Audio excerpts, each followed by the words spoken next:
The State of the Nation is recorded in our studio in Parkhurst in Johannesburg. I have personally been resident in Johannesburg my entire life. Johannesburg was once the business capital of South Africa.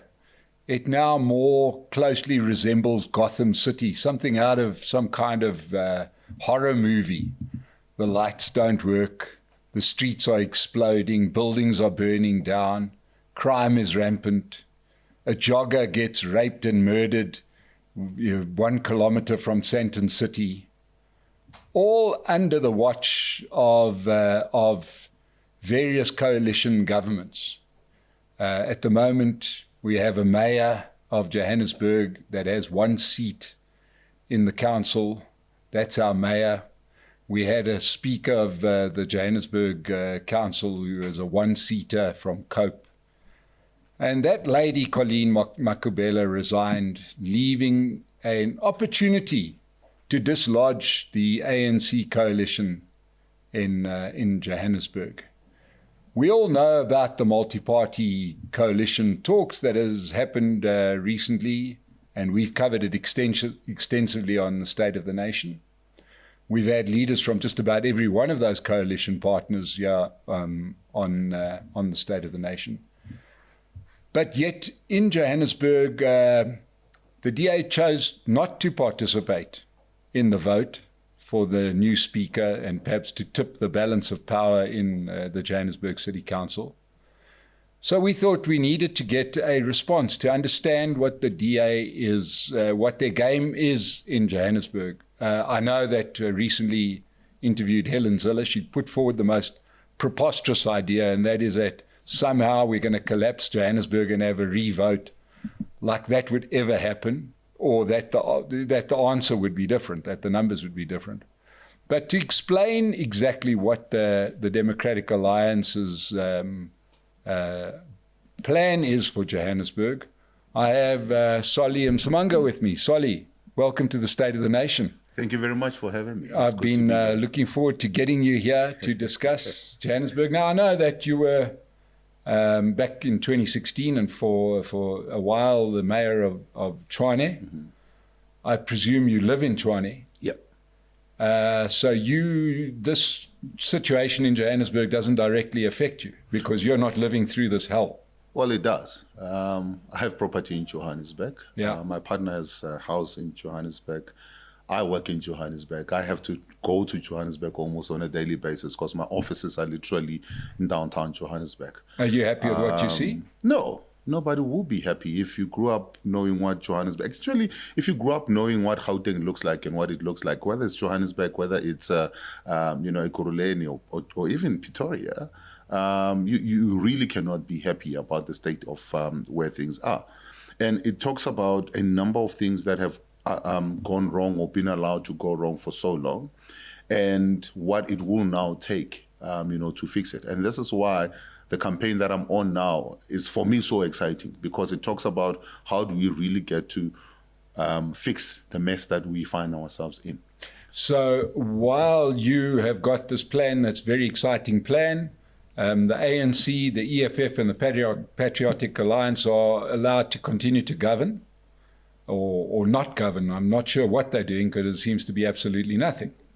And you're going to sit in the sideline and then swoop in one day, I'd imagine? I don't know. No, we're not sitting in the sideline. We have made a call to then say any voter that, or any of the political parties that are taking the people of Johannesburg seriously and tired of this ping pong and these games that are being played will agree with us that going for a dissolution, which, by the way, you can, and law allows you to do that you can dissolve yourself and then go for fresh elections within 90 days, that you're able to then get a mandate, where you can then even get rid of some of these Mickey Mouse parties that, you have a one-seater, somebody who's been elected with 1,600 votes, coming to tell you with, when you're controlling wards, more than 30% or 40% of the wards in a particular city, wanting to then dictate to you on what needs to happen. It cannot be.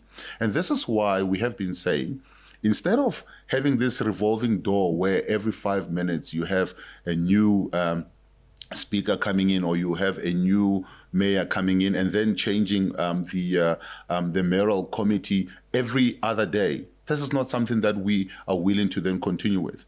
The third part is that all the smaller parties are not going to be blamed when things fall apart. That's why I'm here sitting here. Even when I'm not in government, you are blaming me to say why you're not participating. And this is why we are saying, if we're going to take the blame, we better take then a stance that says we want to do things differently going forward. But is your stance realistic? Is the idea that for the first time ever, there's going to be a dissolution of a major metro?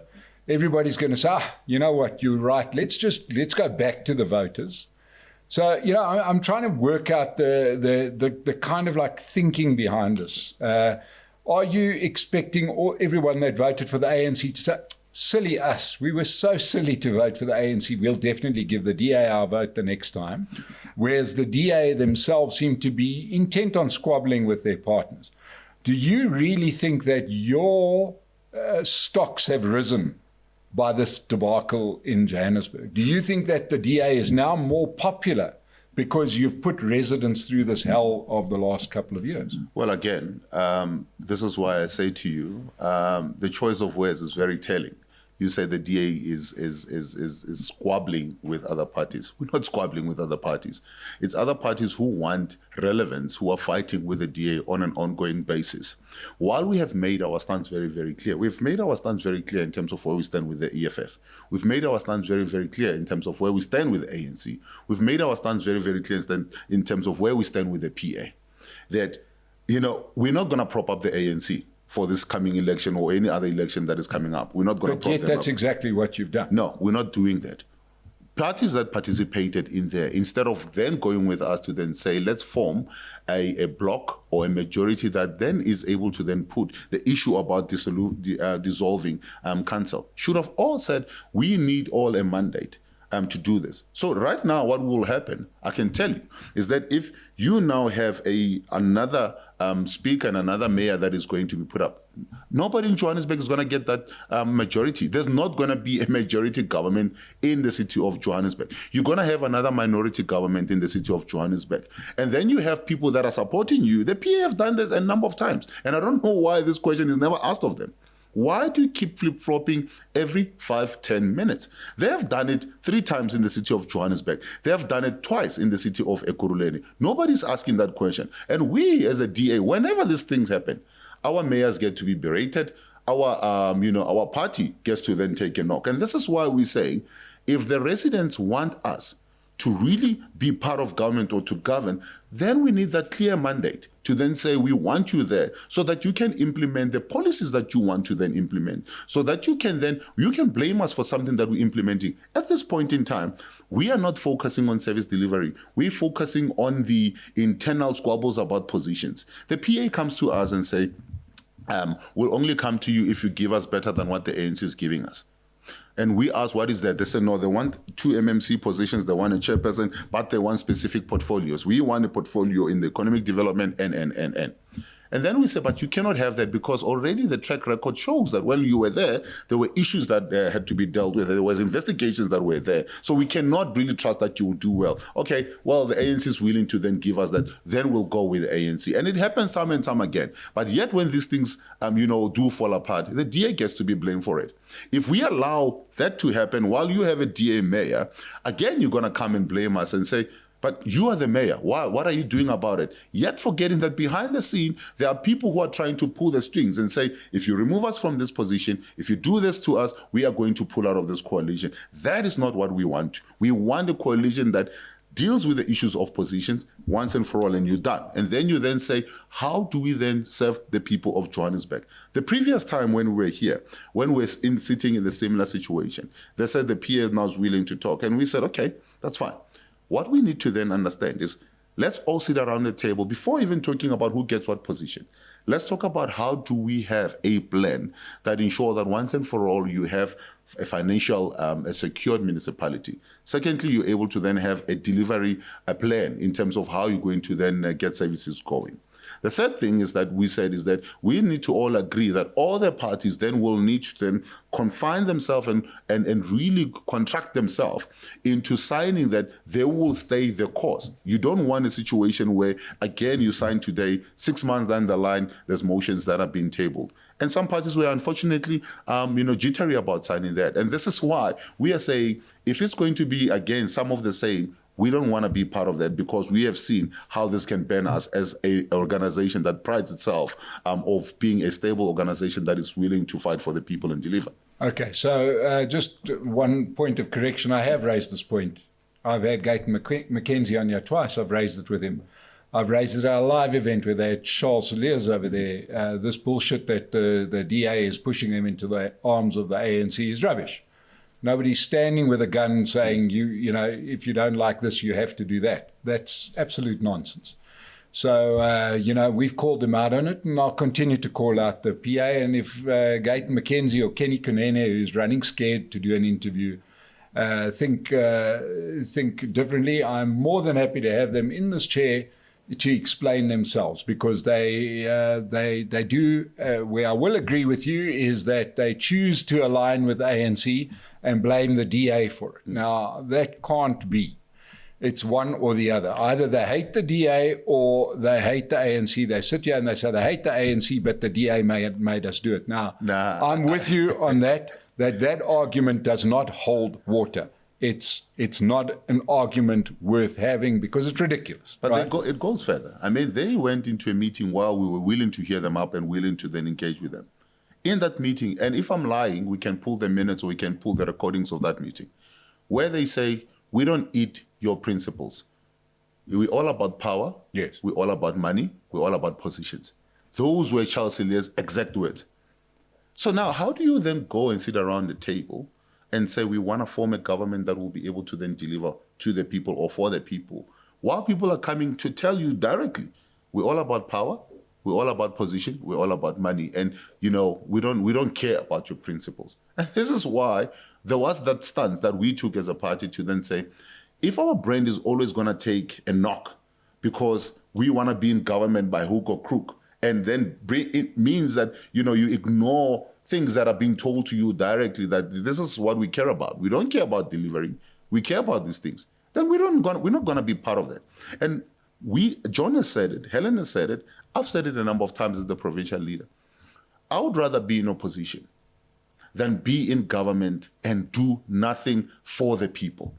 If being in position just for the sake of being in position, or actually then getting my hands into the cookie jar and not delivering, then I don't want to be in government. I'd rather be in opposition and be able to then serve you from the opposition benches. Okay, but I take your point, and that sounds perfectly reasonable, except that that's not what's being portrayed. That is not the way it looks. Johannesburg residents are going through hell, right? Is it fair then, the party of Helen Suzman, probably the bravest politician that we had, where she sat there, one person fighting against an entire system, right, got up to work every day and took the abuse, that the DA will not show that kind of bravery now? Now, I think the DA is doing exactly that. We're standing on principle, as we've been taught by Helen Suzman, to say, if you want to do something, don't let your principles not change when it's convenient to do that. Let your principles stand. Whether it's difficult, whether it's unpopular, your principles should stand. And the principle that we've been taught is that if you're going to do something that is going to be to the detriment of the people that you say you are representing, then why are you doing it? Why should we then prop up a government that 6 months down the line, we are going to be talking again about, how we're not able to then deliver? We have said to our then coalition partners, what is the pathway to victory? We asked them, how are we going to turn around the finances of the city? It meant that you have to then take some very unpopular, decisions, like we're doing now in Tshwane, when everybody says, no, let's agree to paying the salary, even if you cannot, afford the salary increments. Sila took a stance, a principle stance, and said, no, we have to then think about what is the good of the people. And this is why we have then stood our ground. You go to Cape Town, Jordan Hill Lewis said, I cannot allow a situation where the taxis decide and run havoc over the city. We are going to take a stance. And if you're not going to behave, these taxis are going to be clamped. We're going to take them off the streets. It's a principled decision that you take. The same thing here in Johannesburg. We said to the parties, if you are willing to work with us in order to ensure that ultimately we're able to then have a program that will see delivery taking place, have a program that will see the finances, the bleeding that is taking place in terms of finances, stopping here in the city of Johannesburg, then let's work together. But if there is no clear plan in terms of how we're going to do that, unfortunately, we're not going to be part of that government. The same thing that we did in Ekurhuleni. So it's not only in Johannesburg. The same thing in Ekurhuleni. We've asked the parties that, by the way, the parties that decided to walk away from the coalition, the parties that decided themselves to walk away from the coalitions are now coming up and saying, no, let's put this thing together again. And we said, okay, fine, we can put it together. But if it's going to be an argument about position, if it's going to be an argument about how many you are able to then employ in different offices, then we don't want to be part of it. If the argument is about how do we put a plan together financially to then save the city, financially to be able to then have money so that you're able to then deliver services, we're more than happy to listen. But that is not the conversations that are taking place. And this is why it becomes difficult for the Democratic Alliance to then continue. Because ultimately, the argument or the criticism goes to the DA. And we've been saying, to some of our ex-partners in these municipalities, when everything goes well, it's a multi-party coalition that is delivering, that is doing well. When everything goes wrong, it's the DA that has to be blamed for it. Then why should we want to risk ourselves if we know that 2-3 months down the line, when things fall apart because we didn't do the basics right, when things do fall apart, then the DA is going to be blamed for it. Why should we then want to be part of that? And the last thing, if I may, we went and said to the other parties, let's talk about what is the pathway to victory in forming a coalition that will stand the test of time, the first of all. But we also said, because we've already said, let's go back to seek for a mandate from our voters. If you're not willing to do that, then why do you want to force us into this thing? The third thing that we said to them is that you have a meeting in a couple of days' time. So on Thursday and Friday, you have a council sitting. Why do you spend 600,000 plus? And by the way, it was more than 650,000 that they spent on Monday to elect the speaker. Why couldn't you then hold a special council 2 hours before your normal council? That would have meant that you don't have to then spend this amount of money that you would have spent, that they went and spent here. Why did that happen? In a cash-strapped municipality like what we're having here. So I'm coming here, there's potholes all over. There's streets that are exploding, there's street lights that are not working. And yet we are able to then spend 650,000 rand just to host a 2-hour meeting to elect, a speaker, where we could have had a meeting on Thursday that is an ordinary council meeting, or even have a special council meeting before that ordinary meeting on the same day, not spending anything extra. And then we are then being blamed at the same time, but without looking at why the DA is standing where it's standing. Again, I say, we're standing on principle. We're not going to do things that are just excitable. And this is what we learned from Helen Suzman. So why is your PR then so bad? If you guys are out there prepared to fight the good fight for the residents of Johannesburg and Gauteng in general, and you want to do the right thing, and it all is, it's so principled, why does it come across as the DA wanting to take their ball and go home? No. It's unfortunate that, the media in South Africa generally has taken a stance that if it's not controversial, then it's not sexy. If it's not a fight, then it's not sexy. We put a principled position. We've said it. We've said we're not going to work with the PA, and we've said why we're not going to work with the PA. It was covered for a day, and then everybody forgets about it. We've said we're not going to work with the EFF, and the reasons why we're not going to work with the EFF. It was covered for a couple of minutes, then everybody forgets about it. We were saying we're not going to prop up, even when there was the so-called national convention that was called in Cape Town by Paul Mashatile, trying to then say, how do we form a government of national unity? But when you start deducting what they were trying to do, you realize that, in fact, what they were doing here is to then try to prop up the ANC yet again. And we said, we're not going to be part of that. So all these things we have been saying for all this time. But, when then the smaller parties start making a whole lot of noise, people forget what we have been saying and concentrate on what the smaller parties are now saying, I want to then put something on record here. And if Action SA or anybody else who's saying I'm a liar, then they can bring their proof. I'll bring you the proof. Nobody contacted the DA about putting a motion before 6:30 on Sunday evening. I'm telling you on record, I can show you when the conversation started taking place. Nobody made contact with the Democratic Alliance before 6:30 on the Sunday, before the Monday where this motion was supposed to be serving. And they were expecting that the DA will come up and then prop up a particular candidate or be able to then support that candidate without having a conversation about what we have raised a number of times with the coalition partners before, where we say, what is the game plan? What is the plan then going forward? So were you waiting for somebody else to ring that bell? Why couldn't you have sent a message? We knew that Colleen Makabela had done what she had done over a week ago. Well, principally, we would have said there's no need to have a special council sitting the Monday before the Thursday, where you can actually have that meeting without spending an additional amount of money. That's the first thing. The second thing is that you then have enough time to really then, as parties, then talk about what is the plan to victory. As I said to you, it's not about just getting into an office. It's about what do we do when we get into that office. So had we not rushed this thing on Monday, all of us, we could have then said, what is then the conversation to have by Thursday?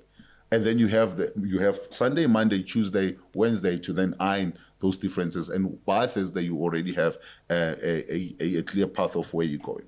But over and above that, as I said to you, there is no clear path to victory in the city of Johannesburg as things stand. Because whatever combination as things stand doesn't give you the 50+1. And given the fact that you have parties that have proven time and time again a track record of betraying or saying one thing and then going to use that as an auction on the other side. So you then say, hey, the DA is willing to give me this. Are you willing to give me more? Once the ANC says, I'm willing to give you more, they come back and say, but the ANC is willing to give me that plus that, and then what are you going to give me? That, for me, is a problem, where parties don't have to account to their voters, go and rain havoc. We have to account to you as residents of Johannesburg. And we take a knock every time things don't go the way they're supposed to be going there. And this is why I say again, we are not prepared to continue to, put the residents through hardships by the ping pong that has taken place. Now, Solly, I hear everything you say. It sounds to me just about every point you've raised has been reactionary. You're reacting to the situation. You say these guys only called this thing on Sunday night to decide on a speaker, etc., a candidate to support. They, them, they, everybody else. You have coalition partners. You're the biggest one. Why aren't you driving this process? Well, first of all... Or do you not have any desire to drive this process? First of all, there's no coalition in Johannesburg because of the small party. In fact, because of Action SA, to be more precise. Nobody has asked them why did they walk out of the coalition in the first instance when we had Mpho Palazzi there. They walked out and they made the announcement to then say there's no coalition, everybody's on their own. Yet, when things fall apart or when they want to re-establish, the DA again is to be blamed for that. Nobody's asking that question, the first thing.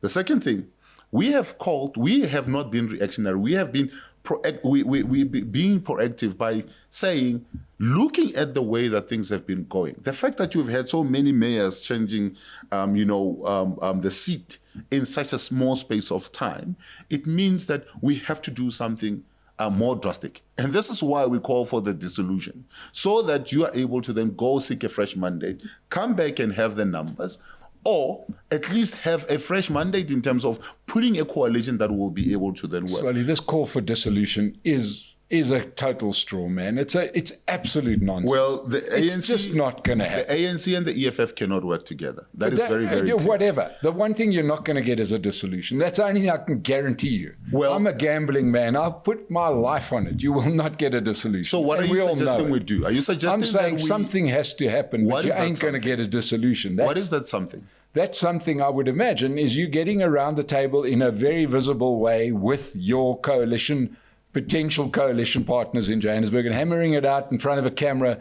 so that every resident of Joburg can know that this is where the Action SA stands, this is where Freedom Front Plus stands, this is where the DA stands, etc. And then we can decide, this is a modern world, right? The whole idea of a dissolution, I mean, the ANC are never going to do it, not with their current mess that they have. Well, then you can do that. But let me tell you, and I've given you a number of incidences or a number of times where one thing is said and another one gets to be done.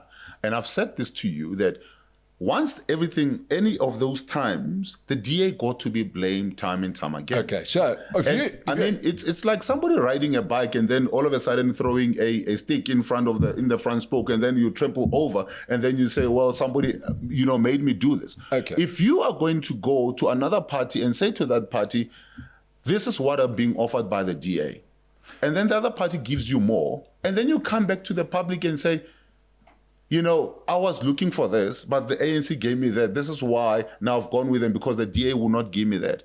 And how do you then blame the DA for that? And, this is why I'm going with this. And I'm saying, if you are going to look internally and say, how do we work together? And this is, by the way, another reason why we try to formulate the Moonshot Pact. So that before you even get to the elections, you're able to then formulate the ground rules. You're able to then formulate what is it that you want to then achieve. Because the greatest tragedy about how coalitions have worked in South Africa for some time is that it's always been about, what do I get out of it? Not what do the residents get out of it. We don't want to be part of that anymore.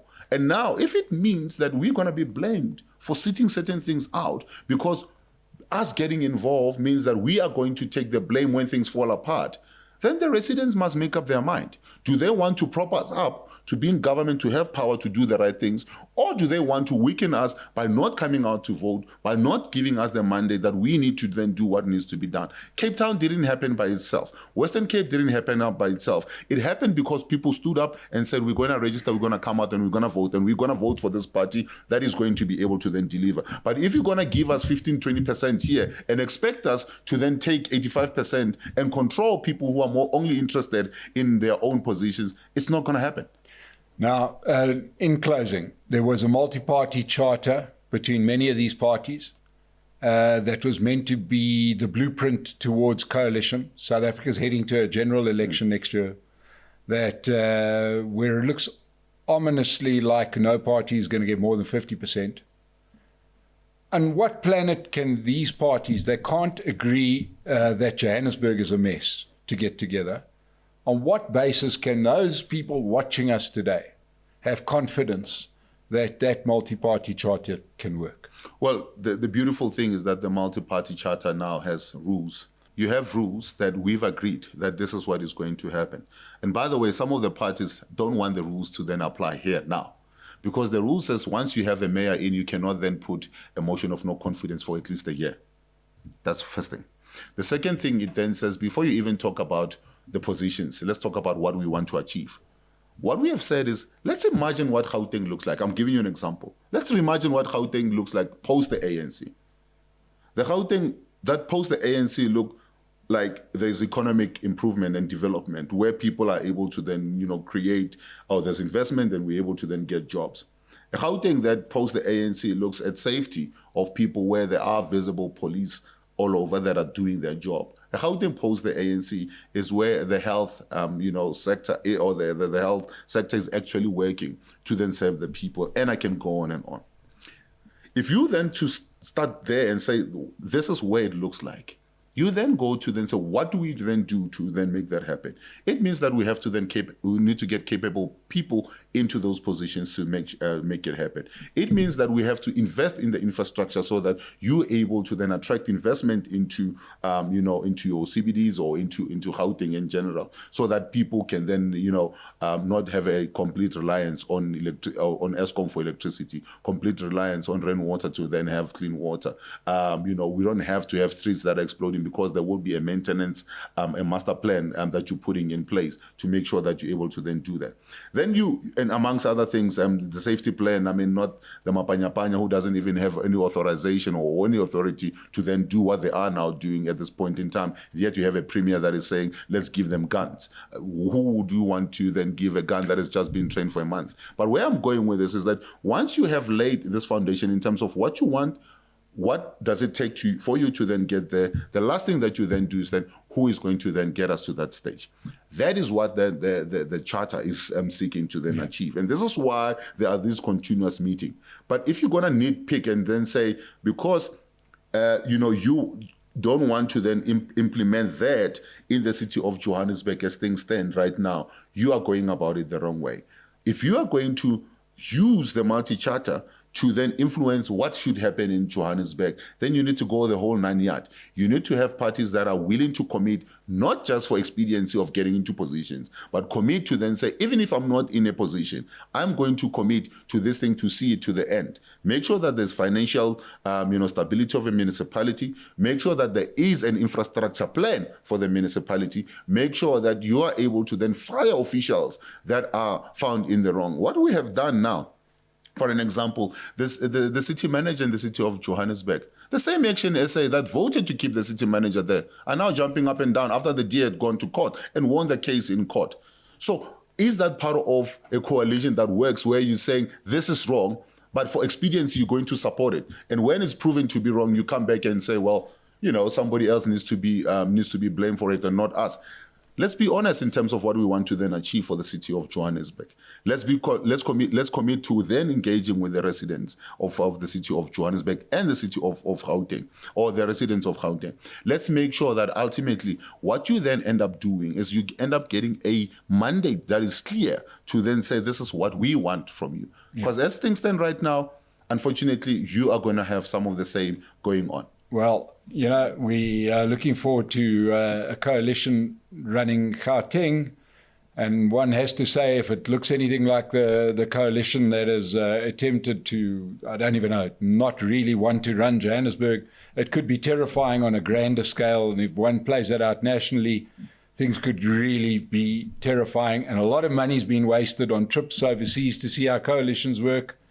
A lot of those parties seem to be part of those trips, those leadership.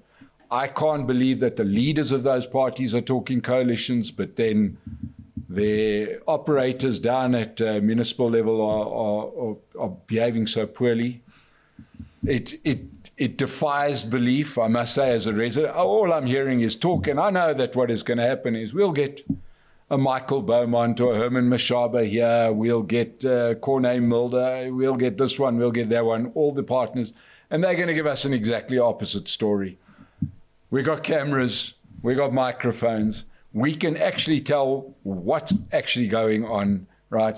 Why this is done in secret, I don't understand. We open ourselves up at the State of the Nation to have open discussion between adults, not insults, and hopefully move forward. But my word, as a Johannesburg resident, this is impossible. But I think it's very unfair as well to then say the measurement of the whole coalitions in South Africa is what happened, what is only happening in Johannesburg. There's a coalition that is holding very strongly because it has a majority in Pretoria. There's coalitions that are holding in the Western Cape because they have a clear majority. And all of that have a simple thread in it. You build a majority, a coalition that agrees on what needs to happen. Then you're able to then govern stably. You're able to, even if there are challenges, but you're able to then use that majority to then ramp all the policies and all the plans that are aimed at, stabilizing government, that are aimed at making sure that you progress in place. If you don't have that, and you have people that are only concentrating on positions and saving themselves, this is why you will have motions that are going to be passed every other month or every other day. And this is not something that is good, not only for democracy, but it is not good as well for, if you want to then deliver. I'm happy to then, have a round table where it can be televised to then say, what have we raised, with the other parties?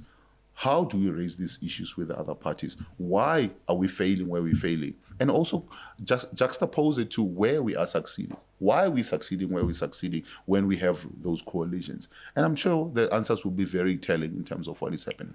Well, ladies and gentlemen, we'll do our best to get those leaders from the parties around a table to discuss Johannesburg, because this cannot be allowed to continue. You do have the numbers if you work it clearly enough. It's a rickety old coalition, but it should be holding, and it should be better for the citizens, which it isn't at the moment. But Solly Msimanga, thank you so much for making yourself available, for taking the tough questions at short notice. We're going to come back and talk about Gauteng and talk about bigger issues, but this is a situation that needs resolution. Action SA, Freedom Front Plus, etc. We'll hear from them, hopefully set up a round table where the residents of Johannesburg can finally get some understanding of what is going on, because right now I'm fairly close to it and I can't tell you what's going on. To everybody that's joined us, I hope this has been helpful or not. Please subscribe to the channel. We'll hopefully get people around the table just to see what's actually happening. Solly, thank you so much for coming through. I know you did this in short time. And to everybody that's joined us today, thank you very much. We'll see you again on the State of the Nation. Thank you very much.